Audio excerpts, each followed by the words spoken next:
Non, quand même, je vais pas vous démolir les oreilles pour une victoire 3-0 contre Pachuca. Vamos! Évidemment qu'on allait crier Vamos, vous croyez quoi, vous? L'effet de surprise. D'habitude, je vous casse les tympans avant même que vous lancez la vidéo.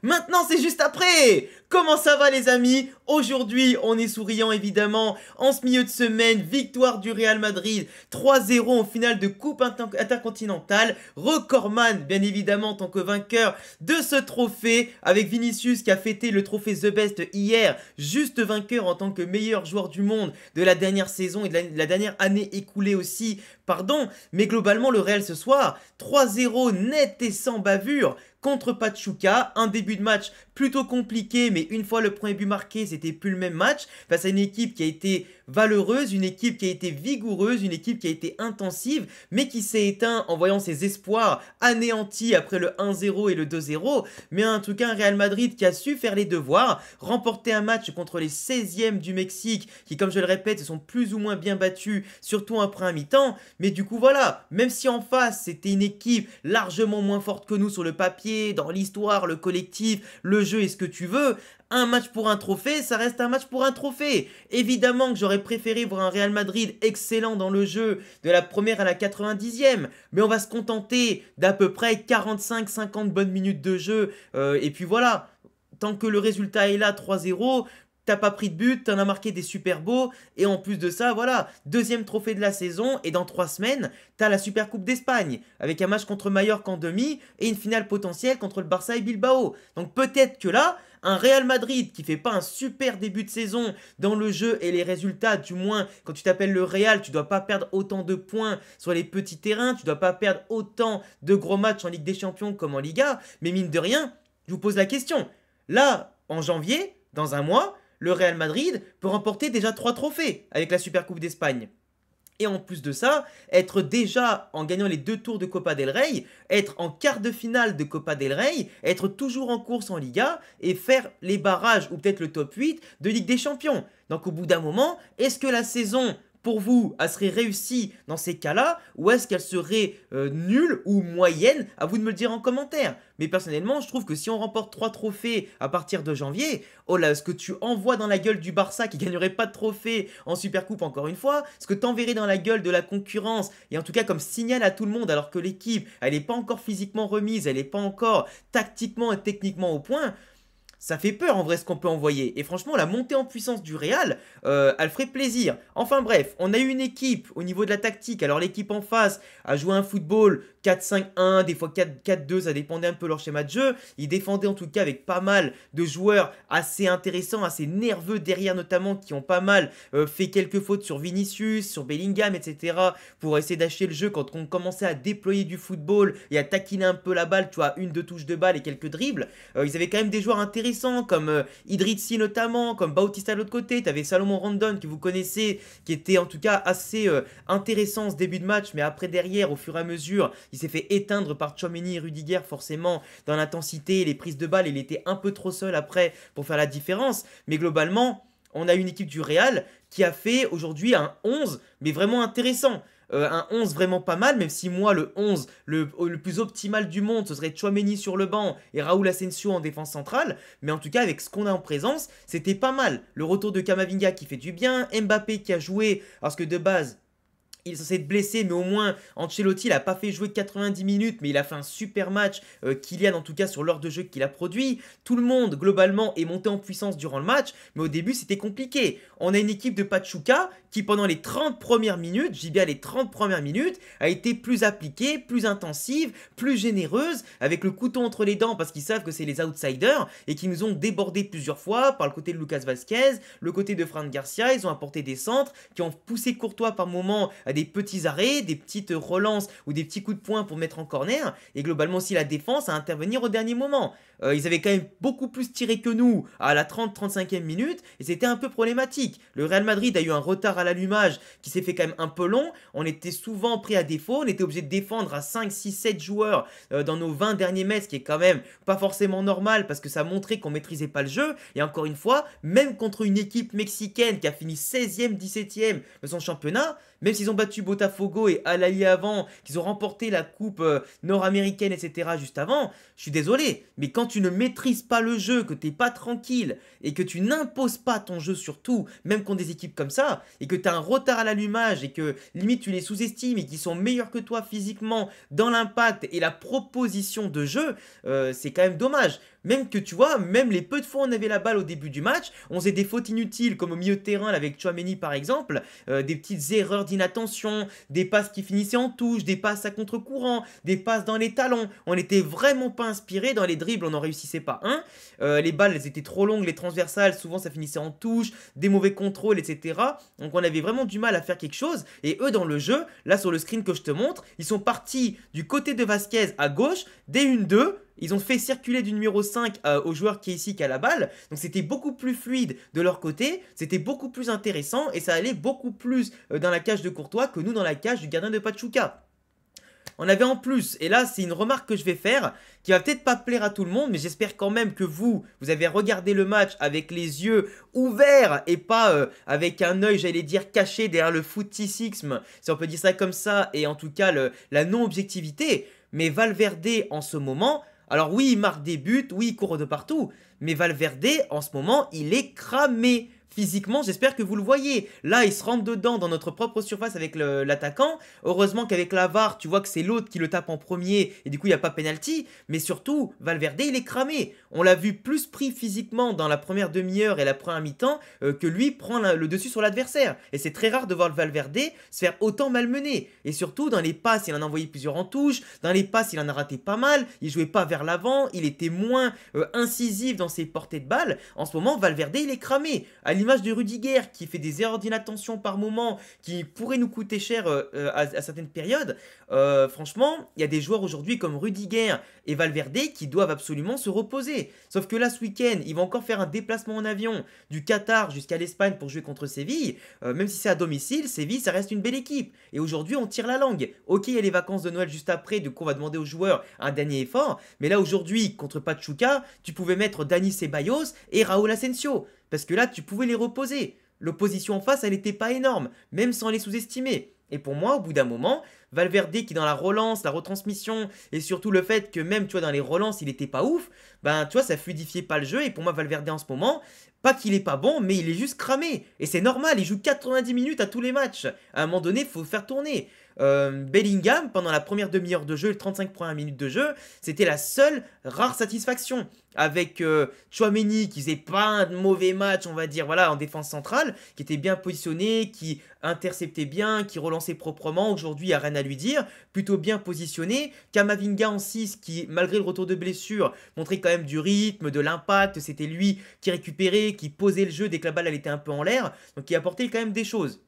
Mais Valverde, tu as cramé. Bellingham, dans les petites remises, les petites talonnades, les mouvements qu'il faisait vers l'avant, les tentatives de 1-2, les conservations, les changements d'aile, il faisait bien les choses. Fran Garcia, très souvent disponible sur le côté gauche, mais à chaque fois des centres malheureusement trop précipités, des centres mal ajustés, des passes malheureusement pas trop vers l'avant, souvent vers l'arrière, et beaucoup de pertes à la prise de balle, on va dire techniquement pas forcément intéressant aujourd'hui, tout comme Lucas Vasquez qui certes a provoqué un penalty, mais sinon sur l'ensemble du match, Vasquez techniquement c'était pas ça aujourd'hui, quoi. C'était pas non plus l'assurance tout risque à tous les niveaux.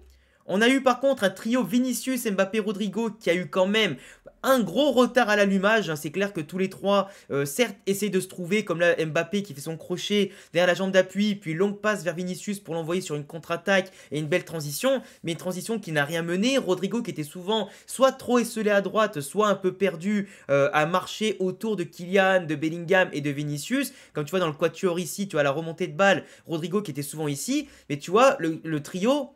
À ce moment-là, tu as Vinicius sur l'image qui était à gauche, qui la donne à Rodrigo, qui la donne au dernier moment à Kylian, qui au lieu de tirer première intention, s'écarte un peu trop, il veut revenir et perd la balle. Donc on avait un trio qui essaye de se trouver, qui ne faisait pas un mauvais match, parce que vraiment les trois dans leur activité pouvaient apporter des choses, dans leur déplacement, leur percussion, mais n'arrivaient pas à bien combiner. Les passes s'enchaînent pas, et c'était pas fluide pour terminer sur une occasion. C'est un peu dommage. 30e minute de jeu, 0 tir cadré pour le Real. Contre Pachuca, ça fait un peu peine. Il a fallu attendre que comme d'habitude en ce moment, l'étincelle vienne de nos deux joueurs clés finalement de l'effectif. Jude Bellingham qui fait une passe magnifique pour les deux joueurs Mbappé Vinicius qui sont pas hors jeu. Mbappé la laisse pour Vinicius qui te fait un enchaînement, passement de jambes, crochet. Il pourrait terminer lui-même, hein. Mais il a vu que potentiellement, il y a un défenseur qui est proche de la ligne. Il la donne à Kylian en bon prince pour qu'il marque un tapin, mais au moins qu'il le met en confiance en marquant dans le stade dans lequel il avait marqué un triplé en finale de Coupe du Monde en 2022. Donc Vinicius qui a le trophée The Best avec un but, une passe D en plus aujourd'hui pour le fêter. C'est parfait. Mbappé qui se met en confiance au retour de blessure, qui enchaîne les buts et les prestations en tout cas plutôt bonnes. Parce qu'aujourd'hui, je trouve que dans l'activité, même si dans les dribbles, il n'a pas été au top, etc., globalement, il s'est procuré moins d'occasions aujourd'hui. Mais dans l'activité, il a été pas mal. Dans la recherche d'idées, de passes et de combinaisons avec les autres, il a été pas mal. Et puis voilà, après, il a multiplié les courses, il a fait ce qu'il fallait.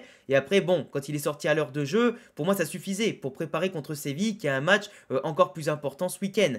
Bellingham, à l'image de l'équipe, a encore plus libéré le Real après le 1-0, qu'il a commencé à jouer beaucoup plus haut, à imposer son jeu. Pachuca essayait de prendre des risques à la sortie du ballon, mais du coup, quand ils prenaient des risques, ils prenaient l'eau derrière. Donc ils étaient obligés de reculer et de balancer les ballons devant jusqu'à ce que l'orage du Real Madrid ne cesse de tomber. Comme je disais, on avait un top Camavinga qui a vraiment pris le jeu à son compte à partir de l'arrière, avec des passes sur les côtés, des ressorties propres, simplement amener le club vers l'avant avec un bloc qui pouvait largement remonter quand Kama avait la balle. Comme on le voit ici, tu vois, tout le monde remonte petit à petit, donc c'était plutôt intéressant. Mais pour moi, aujourd'hui, il y a quand même un problème dans l'aspect du développement du jeu du Real Madrid sur l'ensemble des couloirs, sur l'ensemble de l'espace du terrain. On est beaucoup trop centré sur l'axe du terrain et la gauche. Alors forcément, quand tu as Kylian et Vinicius qui adorent le côté gauche et la moitié gauche de l'axe, forcément que tu vas plus jouer sur eux. Pareil pour Bellingham qui attire tous les ballons, qui demande le jeu entre la gauche et l'axe. Évidemment que forcément, la gauche sera plus attirante pour jouer que la droite. Sauf que là, Rodrigo, au lieu de rester à droite, il vient aussi s'entasser au milieu de terrain.